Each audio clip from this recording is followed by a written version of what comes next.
mereka, orang-orang yang bukan pribumi Indonesia, menganggap kita pribumi Indonesia adalah sebagai budak-budak mereka. Berani nggak tes DNA? Berani nggak tes DNA? Berani nggak tes DNA? Assalamualaikum warahmatullahi wabarakatuh. Saudaraku yang dirahmati Allah. Tesis Kiai Imaduddin Utsman benar-benar membuat semua orang terasa baru bangun dari tidur nyenyaknya karena dikagetkan sesuatu yang menggelegar. Umat Islam Nusantara seakan terbangun serentak dari tidur panjangnya selama ini. Hampir semua kalangan umat Islam seakan mendapat semangat dan harapan baru. Karena selama ini terbelenggu dengan doktrin-doktrin menyesatkan, yang diakini sebagai sesuatu yang benar dan harus diikuti. Umat Islam Nusantara terbuka akal dan pikirannya, sehingga bisa berpikir cerdas karena selama ini sebagian besar umat Islam ada di dalam lingkaran labirin yang membingungkan.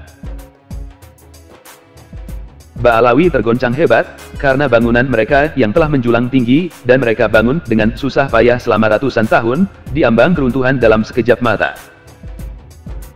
Kebingungan banyak habib dan lembaga yang menaungi mereka, yaitu Robitoh Alawiyah sangat terlihat, banyak di antara mereka yang berusaha membantah tesis ilmiah Kiai Imaduddin. Meskipun bantahan mereka terkesan seadanya tanpa dilandasi hujah yang kuat. Pembelaan mereka hanya berupa usaha untuk menggiring umat, agar tetap yakin bahwa mereka adalah benar-benar keturunan Rasulullah dengan doktrin-doktrin yang biasa mereka sampaikan dalam ceramah-ceramahnya. Ditambah lagi banyaknya desakan dari banyak pihak, untuk membuktikan apakah nasab mereka benar-benar tersambung ke Rasulullah dengan melakukan tes DNA. Tes DNA dianggap umat sebagai jalan paling efektif, mengingat DNA adalah catatan original dari Sang Pencipta. Dari sudut histori, lewat kitab-kitab nasab ternyata nasab Ba'alawi banyak ketidaksesuaian dan kerancuan yang membuat bangunan nasab Ba'alawi yang menjulang tinggi dibangun di atas pondasi yang sangat rapuh. Dari sekian banyak habib yang berusaha membantah, Habib Hanif Al-Athos berusaha mementahkan, meskipun nyatanya tak menampilkan hal yang fundamental untuk membantah tesis Kiai Imaduddin. Kita akan simak bersama ceramah Hanif Al-Athos. Saudara, saya sebetulnya malas mau jawab ini, saudara. Karena ini ibarat orang buta yang mengingkari cahaya matahari di siang hari. Saya mau tanya, kalau ada orang siang-siang bilang ini gelap, itu yang masalah matahari atau matanya? Matahari atau matanya? Matanya. Sebetulnya saya malas ngeladenin. Tapi masalahnya, saudara, masalahnya ini sistematis, saudara. Kami punya tim media yang mengamati. Ini digerakkan oleh buzzer. Ini saling sahut menyaut. Ini disebarkan secara masif, saudara. Bahkan banyak kiai-kiai di Jawa yang laporan kepada saya, Habib saya dikirimi ini, Habib. Ini bagaimana jawabnya, Habib? Ini pakai kitab, Habib. Kami jadi goyang ini, Habib. Murid kami nanya, Habib. Kami nggak bisa jawab, Habib. Apa yang mesti kami sampaikan? Ya, betul, saudara. Memang kurang lebih 7 kitab yang disebutkan itu, ya betul. Memang tidak menyebutkan nama Ubaidillah atau Abdullah sebagai anak Imam Ahmad bin Muhajir. Ya, betul, saudara. Kitab bukan cuma 7 itu doang. Kitab itu banyak, saudara. Kalau Anda lihat Tabaqatun Nasabin atau Munyatur Raghibin fi Tabaqatin Nasabin karya Kammunah atau Mu'jamun Nasabin karya Al-Rasyid, itu ada ratusan kitab nasab, saudara. Ada yang hilang, ada yang tidak ketemu. Cuma gara-gara 7 kitab tidak menyebutkan, kau bilang tidak ada. Kok enaknya, saudara? Tidak menyebutkan, bukan berarti nggak ada, saudara. Ada kalanya nggak menyebutkan. Pertama, mungkin karena memang kitab yang dikarang mukhtasarat, ringkasan, saudara, sehingga nggak menyebutkan semuanya. Yang kedua, ada kalanya memang pengarangnya jaraknya jauh, saudara. Zaman itu belum ada WA, zaman itu belum ada TV. Ya kalau sekarang Habib Mahdi punya anak heboh satu Palembang, saudara. Apalagi kalau Habib Mahdi kawin lagi mau di ujung Papua ketahuan, saudara. Udah ada WA, ada TV, informasi cepat. Zaman dulu serba jauh. Wajar kalau ada ulama yang nggak menyebutkan, saudara.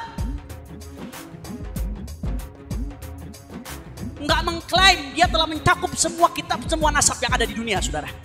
Kalau ada muallif yang ngaku dia mencakup semua nasab yang ada, maka karangannya akan mi'atul mujalladat, akan ratusan jilid, saudara.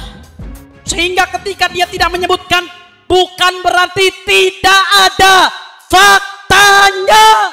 Di antaranya Syekh Syaraf Al-Ubaidili, seorang ulama nasab di zamannya, sebagaimana dikutip oleh Imam Al-Murtadha Az-Zabidi, sahib Syarah Ihya Ulumuddin, sahib Ithabus Sadah, sahib saudara Tajul Arus Bisyarhil Qamus, yang disebutkan sebagai khatimatun nasabah fil qarni tsani asyar wa tsalits asyar yurja ilaihi fi ilmi al-ansab. Beliau mengutip dari Syekh Syaraf Al-Ubaidili yang hidup di abad ke-5 Hijriah. Syekh Syaraf Al-Ubaidili bersaksi, saudara, bahwasanya Imam Ahmad ibn Muhajir hijrah dari Basrah ke Madinah ke Hadramaut bersama putranya yang bernama Abdullah, saudara. Bahkan beliau juga mengutip dari Mus'ab Az-Zubairi. Mus'ab Az-Zubairi di sini maksudnya adalah Mus'ab bin Zubair bin Bakar, yang kata Murtadha Az-Zabidi satu zaman dengan Ubaidillah bin Ahmad, saudara. Beliau juga mengutip dari Al-Umari dalam kitabnya lain, Musyajjarul Ansab, yang saya cari-cari katanya mafqud, saudara. Artinya apa? Ada, dikutip. Kalau kamu belum menemukan, jangan bilang nggak ada. Betul, betul. Nggak sampai di situ, saudara. Bahkan ada seorang ulama mu'arrikh Yaman, ulama besar, namanya Al-Imam Al-Janadi atau Al-Jundi. Silahkan ditahqiq, saudara. Al-Janadi atau Al-Jundi namanya. Beliau punya kitab namanya As-Suluk fi Tabaqatil Muluk. Kemudian kitab ini diringkas 100 tahun kemudian. Al-Jundi dia wafat di tahun 700-an, saudara, di abad ke-8 awal-awal. Diringkas oleh Al-Ahdal, Al-Husain Al-Ahdal dalam kitabnya Tuhfatuz Zaman fi Tarikh Sadatil Yaman. Ini ringkasan tapi juga ada tambahan. Ini kitab dijadikan sandaran oleh Ibn Hajar Al-Asqalani, dijadikan sandaran oleh As-Sakhawi. Saudara, Al-Jundi secara rinci, saudara, menyebutkan bahwasanya termasuk daripada Al-Ba'alawi di Hadramaut adalah Faqih Muqaddam Muhammad bin Ali Ba'alawi, keturunan Ali bin Ubaidillah. Demikianlah ceramah Hanif Al-Athos yang tak mampu membantah tesis Kiai Imaduddin sedikit pun, malah banyak blunder yang semakin menguatkan apa yang disampaikan Kiai Imaduddin. Hanif Al-Athos mengibaratkan jika nasab Ba'alawi seperti matahari yang akan bisa dilihat oleh semua orang dengan jelas. Ketika ada yang bilang tak bisa melihatnya, maka yang bermasalah adalah matanya, bukan mataharinya. Jika demikian, maka seharusnya nasab Ba'alawi akan bisa diketahui oleh siapapun, dan dimanapun oleh orang awam sekalipun. Tetapi yang terjadi sebaliknya. Jangankan orang awam, bahkan ahli nasab pada zamannya, yang tentunya merupakan orang-orang dengan pengetahuan tentang nasab yang mendalam, juga tak mencatat dalam kitab-kitabnya. Lantas, Hanif Al-Athos menyampaikan, jika banyak mendapat pertanyaan dari kalangan kiai dan ulama, yang katanya tak bisa menjawab, dan menerangkan masalah nasab para Habib Ba'alawi kepada para santrinya. Ini juga membuktikan, jika nasab Ba'alawi memang tak seperti matahari di siang bolong, yang seharusnya bisa dilihat semua orang, yang terjadi bahkan kiai dan ulama saja tak bisa melihatnya. Nasab Ba'alawi tak seperti matahari seperti yang disampaikan Hanif Al-Athos, malah lebih mengarah seperti bulan tanggal tua yang redup nyaris tak terlihat. Memang sulit Habib-Habib atau bahkan Robitho Alawiyah membantah tesis Kiai Imaduddin dengan memakai kitab-kitab nasab sejaman. Sebenarnya ada metode yang lebih mudah dan akurat, yaitu tes DNA.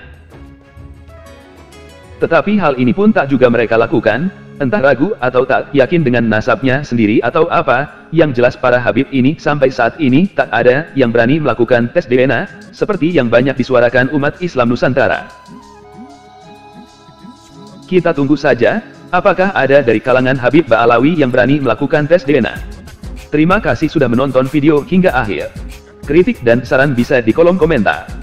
Wassalamualaikum warahmatullahi wabarakatuh.